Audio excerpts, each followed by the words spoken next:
Olá, seja bem-vindo, seja bem-vinda à terceira entrevista que eu fiz com a neurocientista Virginia Chaves a respeito de neurociência da aprendizagem. Nessa terceira entrevista, nós vamos conversar um pouco a respeito do papel do sistema sensorial e do sistema motor nesse processo cognitivo, no processo de aprendizagem.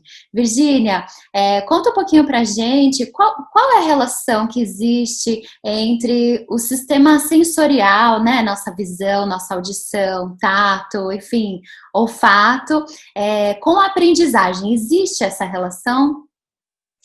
Oi, Selene, obrigada mais uma vez. E aí, continuando nossa conversa, né? Os sentidos têm super influência, na verdade, os sistemas sensoriais, eles são uma das bases, né, do processo de aprendizagem, são um dos alicerces, né?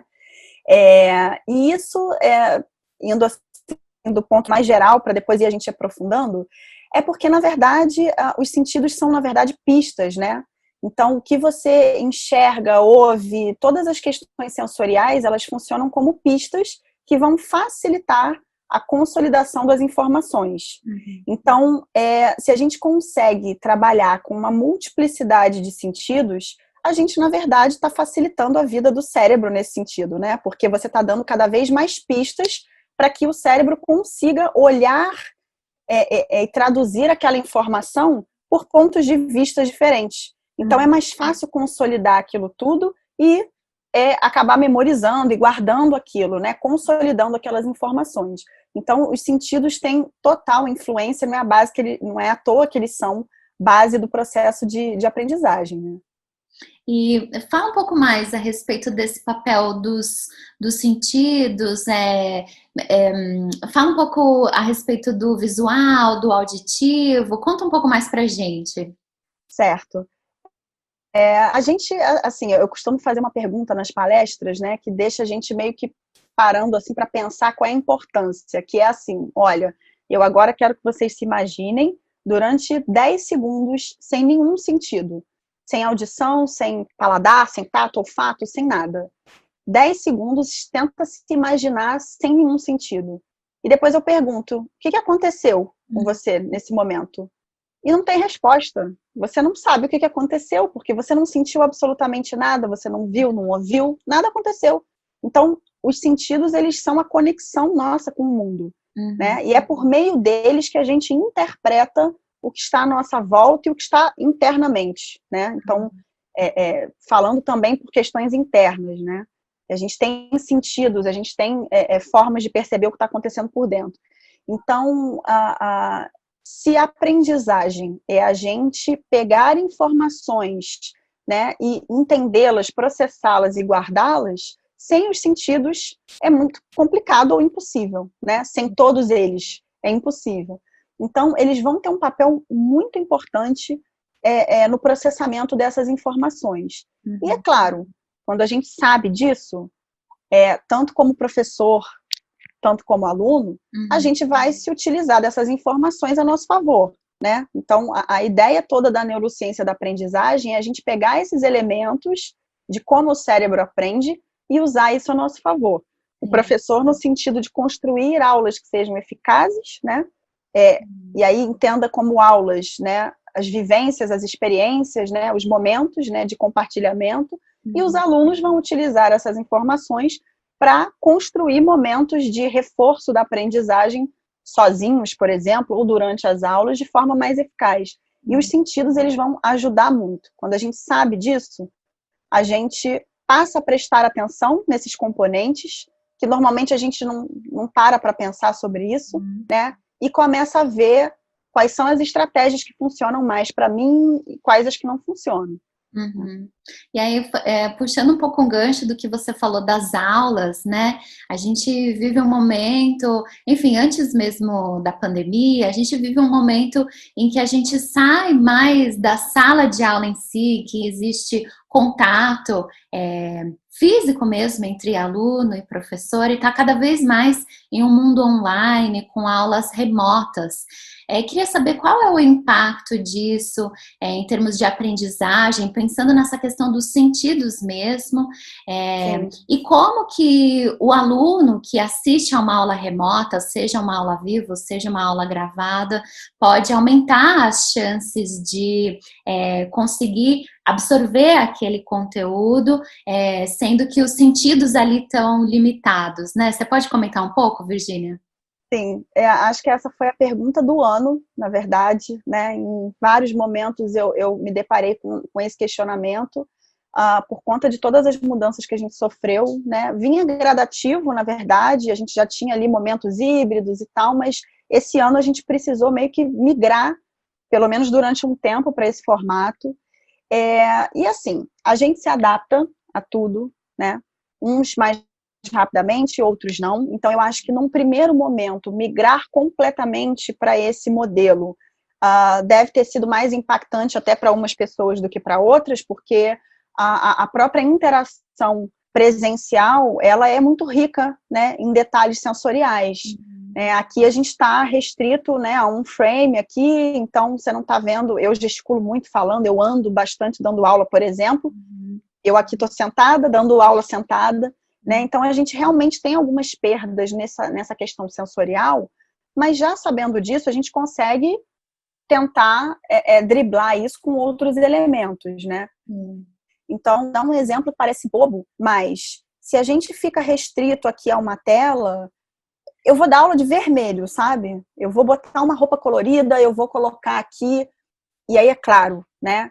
Isso vai também depender ali da quantidade de alunos, de como é que a coisa se processa, quantidade de informação. Hoje a gente tem esses fundos, né, que a gente coloca nas videochamadas, então eu fico assim, paralisado olhando para os fundos. Eu prefiro que seja a casa da pessoa, sabe? Porque tem uns fundos engraçados, inclusive, né? Tem um que é um universo, então você tá ali, a pessoa tá com o espaço sideral ali atrás, então é importante que a gente use os sentidos a favor da aprendizagem, porque, de novo, se a gente também exacerbar demais isso, você cai no problema de desviar o foco atencional, né? Então, tudo precisa ser como a gente fala em educação hoje, a gente caminha para uma educação que é personalizada cada vez mais, né? Então, o mesmo contexto para diferentes realidades está ficando cada vez mais difícil. Não é esse o caminho, né? Então, é uma coisa também de conhecer a turma, de conhecer como é que essa turma aprende, como é que as coisas funcionam, mas eu acho que a gente consegue driblar essa limitação da câmera, por um lado, né, se a gente estiver falando de perda sensorial nesse sentido, colocando outros elementos, né? Eu posso alternar a minha fala, eu posso mostrar coisas, pegar objetos, enfim, e tentar tornar aquela mesma aula expositiva mais dinâmica. Uma coisa que foi muito positiva com essa mudança, né, é que a gente tem, por exemplo, o Google a um clique. Sim. Então, por exemplo, para as minhas aulas foi ótimo. Então, professora, tal coisa, peraí, Google, imagem, eu já coloco aqui, projeto em um segundo, eu tenho essa questão audiovisual muito facilitada, né? E por um outro lado, e a gente tem alunos que preferem esse modelo até do que o presencial. A gente trouxe uma coisa muito interessante dessas aulas por vídeo, que é a questão de respeitar o tempo do aluno, né? Porque numa aula presencial, o ritmo é meio que o do professor, né? Com as devidas proporções ali, né? O professor entende qual é o ritmo da turma e vai mediando, mas é muito o professor que dita esse ritmo. Com a aula gravada, o aluno tem a facilidade de conseguir fazer aquilo no ritmo dele. Ele não entendeu, ele volta, ele revê. Então, acaba sendo uma ferramenta muito importante para estudo. Eu costumo dizer que o ideal, assim, seria uma aula presencial, onde você consegue ter toda a questão dos estímulos ali para quem precisa muito mais disso, né? E, ao mesmo tempo, ou como ferramenta extra gravada, que é para você conseguir utilizar aquilo como mecanismo de estudo, sabe? Porque aí o aluno tem a possibilidade de rever, de ouvir novamente, de ter o tempo para refletir sobre o que ele acabou de ouvir, e isso é extremamente importante. Às vezes a gente acha que quanto mais informação, melhor, mas se você não tem tempo para refletir sobre elas e fazer as próprias associações e registrar essas associações, tem perda ali no processo, né? Então, essas aulas em vídeo trouxeram essa possibilidade de você fazer ali um self-paced learning, né? O próprio tempo do aluno. Isso é muito legal. E assim, agora que a gente está falando sobre aulas em vídeo, eu me lembrei, eu tenho vários alunos que comentam que assistem às aulas de forma acelerada, de certa forma para cobrir mais conteúdo em menos tempo. Eu fico pensando qual será a relação disso com essa questão dos sentidos, né? Será que isso é realmente eficiente, né? Da perspectiva do auditivo, do visual? Você já tinha ouvido falar disso, de assistir a aula acelerada? Já tinha ouvido falar disso. Eu até comentei, né? Agora não sei se foi nessa entrevista ou se foi na outra, sobre essa questão de como eu tenho uma facilidade mais com a leitura, né, do que com a questão auditiva. Eu coloco a legenda e prefiro ler, né? E aí a leitura para mim é muito mais rápida do que o meu processamento auditivo. Então, às vezes eu passo mais rápido. Mas assim, eu faço isso com assuntos que eu domino, sabe, Selene? Então, assim, eu estou ouvindo uma palestra sobre neurociência, aquilo é do meu conhecimento. Então, não vai ter problema eu dar uma aceleradinha, porque eu já sei o contexto, eu não preciso pegar cada pista para conseguir montar uma informação concreta. Então, assim, se eu tivesse que sugerir, né, quando são informações novas, eu acho que não é o ideal, tá? Porque a informação nova, ela vai te demandar mais atenção. Tudo que é mais complexo vai te demandar um foco atencional maior, porque você está vendo aquilo pela primeira vez, ou você ainda não entende aquilo completamente, então o seu cérebro vai precisar de pistas mais elaboradas para conseguir dar conta daquilo. Então, se é um assunto novo, é alguma coisa que você precisa focar muito, eu não recomendo esse processo de acelerar, porque aí o menos é mais, né? A questão não é o quanto eu consigo absorver em quantidade de informação no menor espaço de tempo, porque a qualidade com que aquilo está sendo processado pode estar lá embaixo, né? Principalmente se forem assuntos novos. A questão não é a maior quantidade, a questão é a qualidade. E às vezes, num processo desse de você passar muito rápido, vai faltar ali para você o pulo do gato, que seria a informação-chave para você conseguir fazer várias associações lá na frente e aquela informação se perdeu. Essa questão de às vezes a gente se preocupar demais com a quantidade de informação a ser absorvida, a gente não percebe que a qualidade, né, dessa informação está extremamente prejudicada, né? Acelerar informações que são novas é um risco.